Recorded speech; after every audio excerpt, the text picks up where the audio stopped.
سعودی عرب سے وقار الزمان کیانی کی خبر شامل کرتے ہیں۔ وزیر اعظم آزاد حکومت ریاست جموں و کشمیر راجہ فاروق حیدر نے مسلم لیگ نون آزاد کشمیر سعودی عرب کے سابق صدر سردار محمد اقبال کو کوآرڈینیٹر اوورسیز کشمیری سعودی عرب تعینات کر دیا۔ اس موقع پر 9 نامزد کوآرڈینیٹر اوورسیز کشمیری سردار اقبال نے پاک میڈیا جرنلسٹ فورم سے گفتگو کرتے ہوئے کہا کہ وزیر اعظم نے جو ذمہ داریاں دی ہیں پہلے تو اس پر میں ان کا شکریہ ادا کرتا ہوں۔ انشاءاللہ اس ذمہ داری کو احسن طریقے سے نبھاؤں گا اور تحریک آزادی کشمیر کے لیے بھی اپنی آواز مؤثر انداز میں بلند کروں گا۔ تمام اوورسیز کشمیریوں کو بلا تفریق ساتھ لے کر چلوں گا۔ اوورسیز کشمیریوں کے مسائل حل کرنا میری اولین ترجیح ہوگی۔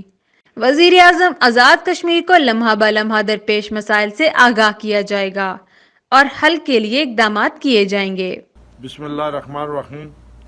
سب سے پہلے میں جناب وزیر اعظم آزاد حکومت ریاست جموں و کشمیر جناب راجہ فاروق حیدر خان صاحب اور ان کی ٹیم کا دل کی اتھاہ گریوں سے شکر گزار ہوں کہ جنہوں نے مجھ ناچیز پہ اعتماد کرتے ہوئے سعودی عرب کے اندر مجھے ایک ذمہ داری سونپی ہے، اور میں انشاءاللہ یہاں پہ تمام بزنس کمیونٹی، کشمیر کمیونٹی اور اس کے بعد خاص کر یہاں پہ جتنے بھی ہمارے لوگ جو روزگار کے سلسلے میں سعودی عرب میں آباد ہیں، میں ان کو ساتھ لے کر انشاءاللہ چلوں گا، اور خاص کر تحریک آزادی کشمیر میں اپنا کردار جاری و ساری رکھوں گا۔